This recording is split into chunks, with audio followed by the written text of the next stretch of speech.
What if the person your kingdom feared the most became the only one who truly understood you? And what if one forbidden secret could stop a war that had destroyed thousands of lives? This is the story of Princess Amara, the girl who fell in love with the enemy. And the night their secret was discovered, African history changed forever. The kingdom of Zambico had lived in war for as long as anyone could remember. Every sunrise brought smoke from burned villages. Every night echoed with the sound of mourning mothers. King Jabari ruled with fear, and his enemies across the river, the warriors of Nkara, wanted revenge for generations of bloodshed. But inside the royal palace, Princess Amara felt trapped. She was surrounded by gold, yet lived like a prisoner. Unlike her father, Amara hated war. She hated the screams, the funerals, the endless hatred between people who no longer even remembered why the war had started. Every night, she climbed the palace tower and looked beyond the kingdom walls, dreaming of freedom. Then one stormy night, everything changed. Amara heard movement beneath her balcony. At first, she thought it was an assassin. But when she looked down, she saw a wounded man collapsing into the shadows. A warrior. His armor carried the mark of Nkara. The enemy. Amara's heart pounded. One scream could bring the guards running. But the stranger looked up weakly and whispered, "Please, don't let me die." Lightning flashed across his blood-covered face. For a moment, Amara froze. Then she made the most dangerous decision of her life. She secretly brought the enemy warrior inside the palace. Hidden beneath the castle was an abandoned chamber no guard ever entered. That became his refuge. For days, Amara treated his wounds in secret. The warrior's name was Kofi, one of Nkara's youngest commanders. At first, they spoke like enemies. Every word was filled with anger.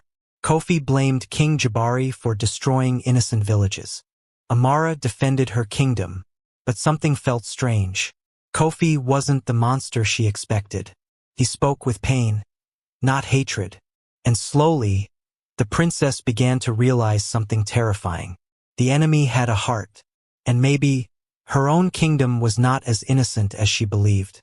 But outside the palace walls, danger was growing, because someone had already started watching Amara, and they were about to uncover a secret powerful enough to destroy the entire kingdom.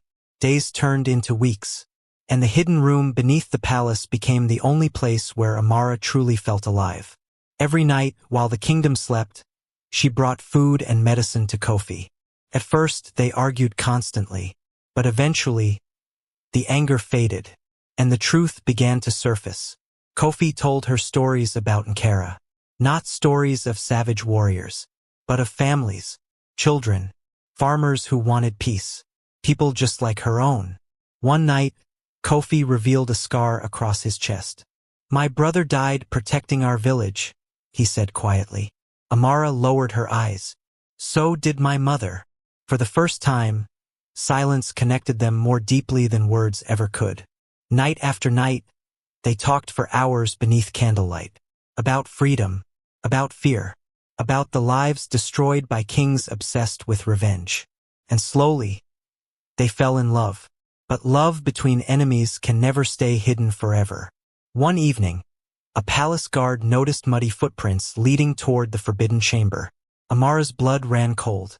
She rushed downstairs in panic. "Kofi, you have to leave now." But before he could escape, the doors burst open. Armed guards surrounded them instantly. The commander stared at Amara in disbelief. The princess? Protecting an enemy? Within hours, the entire palace knew the truth. King Jabari exploded with rage. The kingdom called Amara a traitor.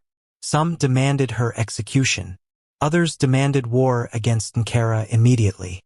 Meanwhile, Kofi was dragged into chains and thrown into the royal prison. And that night, as thunder shook the palace, Princess Amara realized her love story was about to become a death sentence.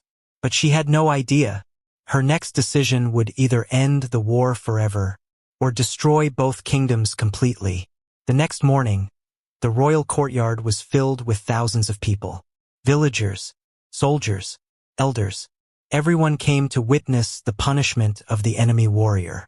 Kofi stood chained before the crowd, bruised but fearless.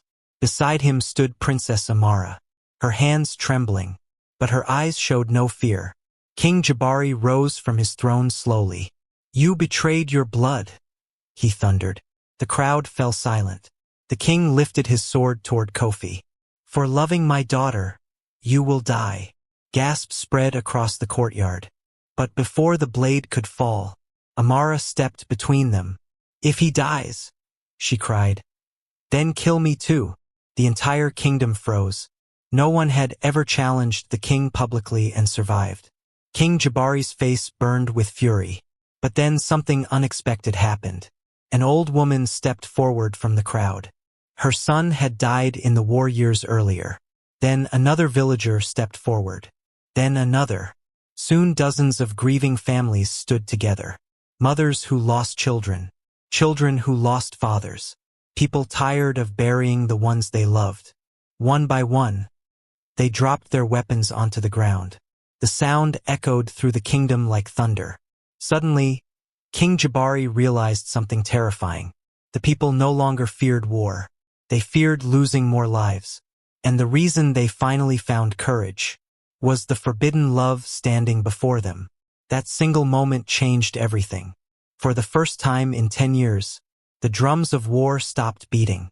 But peace would demand one final sacrifice, and Amara was about to make it. Weeks later, leaders from both kingdoms gathered beside the great river that once divided them. For the first time in history, Zambiko and Kara sat together without weapons. The peace treaty was signed at sunset, and standing in the center of it all were Amara and Kofi, the princess and the enemy warrior, two people who were supposed to hate each other. Yet their love accomplished what thousands of soldiers never could. It ended the war. Years passed. The burned villages slowly became homes again. Children who once grew up hearing battle drums now heard music instead. And elders across Africa continued telling the story of the princess who chose love over fear. Because the truth is, hatred is taught. But peace begins when someone is brave enough to see humanity inside the enemy. Amara and Kofi risked everything for that belief.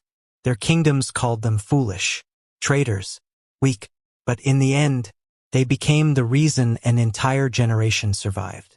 And maybe that's the real lesson of this story. Sometimes the people who change history are not kings, not warriors, but two broken souls who refuse to let hate decide their future. And sometimes, one secret act of love can become more powerful than 1,000 years of war.